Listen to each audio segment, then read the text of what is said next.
Make some noise for JVK.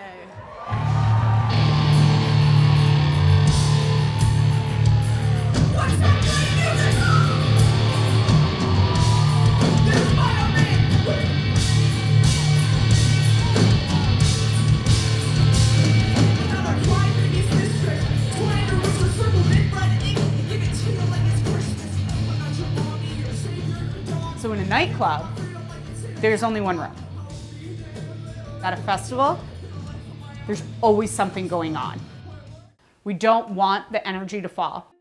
At this festival is large. There's a lot going on beyond this stage. Your job is to keep people captivated. So every time you stop playing, it gives them a reason to walk away. Like coming in with Dear Girl, the energy was like wild, versus like With Me Too, which was the last song, it dipped. But I think that the reason for that is because you guys went so hard in the beginning that like physically, like you could not give more than what you were giving by the end.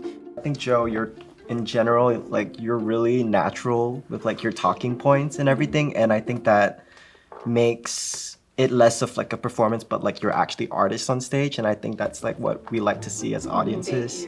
Once you just start adding a little bit of playing a little bit when you're talking to just fill in those spaces, it's gonna become really amazing. But yeah. Thank you so much. This is sensitive. I'm not into introducing the band. I go back and forth on it. I don't do that every show, but sometimes I do. It feels like a jazz band. This is clearly not a jazz band. We're at JVK's first rehearsal for Louder Than Life in September, and it went really well. They had a really good first run. The energy was there. That's one of the reasons why I really love them. They always bring the energy. Yeah, I think we're all feeling really confident about them and what they're gonna do. I think main thing is just to work on some transition points, some talking points, but other than that, they're looking pretty good. I think they've kind of been an outlier. I think it was really, really strong. They did a lot of things that we usually spend the first rehearsal telling like the artists to do. Like they just mentioned their name a couple times, like really engaged with the crowd, which I thought was cool. I don't think there's been another artist that hasn't used tracks yet. So it's gonna be really interesting to see how time goes with all of that. I think we're all gonna be a little stressed about it, but they'll do it. I've seen them a couple times before and they're always really solid.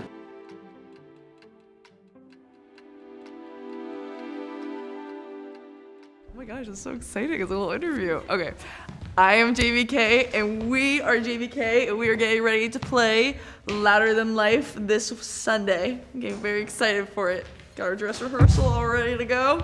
It's gonna be great. Oh, you look so good. This is gonna be wonderful. Oh, I can't wait. It's just been like super informative to really know like the nitty-gritty details of what goes into like getting ready for a festival like this.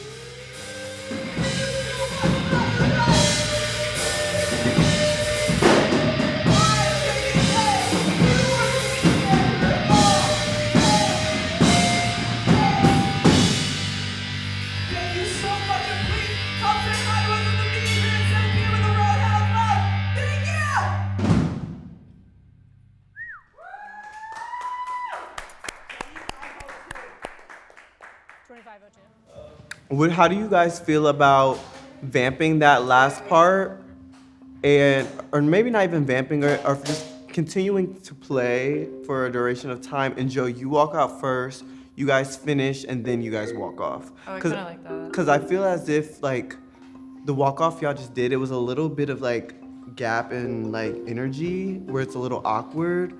I want you to like walk off like with so much confidence. Like all of you, I really do. Like that's what I was saying was I feel like there's this second where like, cause when you guys are playing, it's like, it's crazy. I'm like, who are they? They're amazing. And then like once you stop and you walk off, you just turn into like normal people and I don't want that. Like I want you to like be like, we just did that. We killed it and walk off knowing that you killed it. And like you owned that stage. It was my very first BPMI festival and I remember the artist and her mother were upstairs and it's 6 o'clock in the morning when we're all in the van waiting to go to the venue and the artist is still getting her hair done. And it was the student's job to get that girl out of that hotel room and into that van. And I remember the student being apprehensive, you know, because they didn't want to, You know, they didn't want to be too tough. They didn't want to be too harsh. They weren't sure what to say.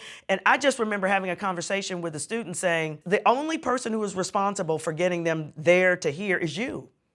So whatever you have to say, and however you have to say it, it's your job, because if this van doesn't leave at this certain amount of time and get to the venue and load in and do everything we have to do, you know, you will be the one who's responsible. There's no book, there's no lecture, there's nothing that explains that. It's the type of thing that you have to learn by doing.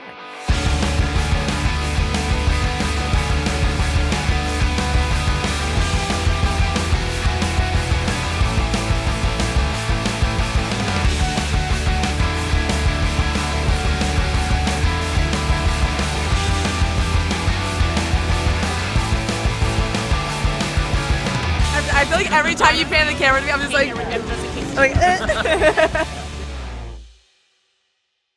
This is the Pipe Man here on the Adventures Pipe Man W4CY Radio, and I'm here with Beth. Absolutely insane. It's actually our first huge festival ever, so it's our festival debut.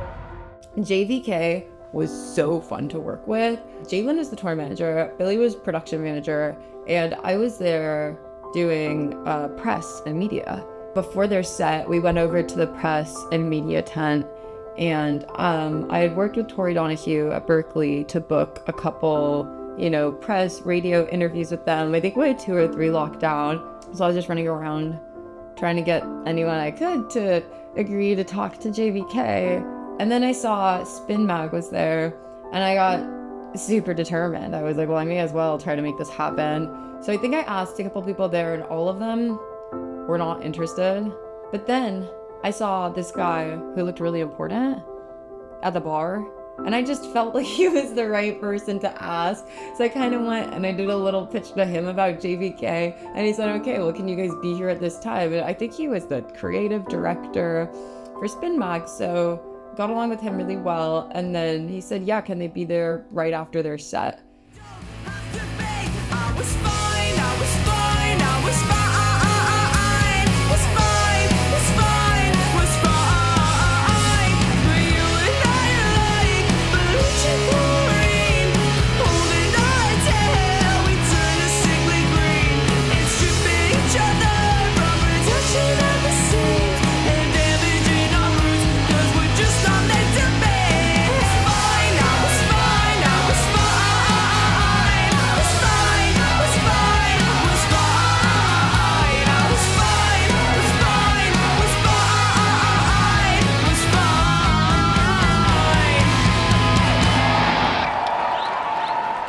Everyone really was just given their 100%. Like, Billy and Jalen were so great to work with because they were always so on top of it. Same with JVK. Like, you could tell, like, the whole band, and Joe especially, like, really wants it and really cares. You're never, like, dragging them along. Like, they're there and they're like, what do you need from me?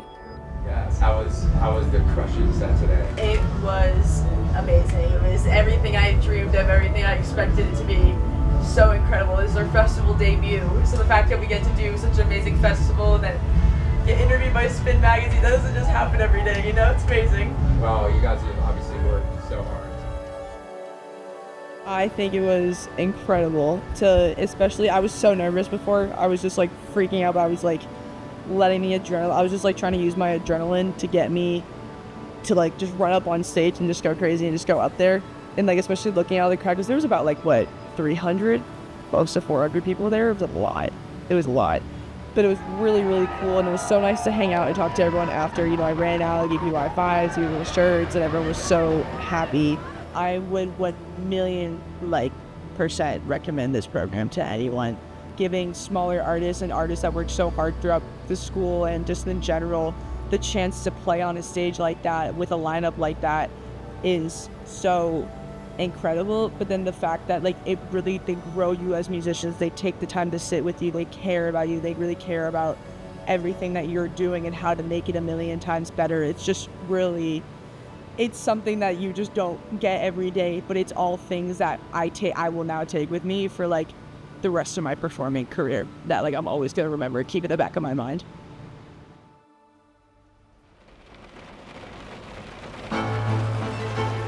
this morning or just, well, We are sitting in a conference room in a hotel. I don't believe it. I don't believe it.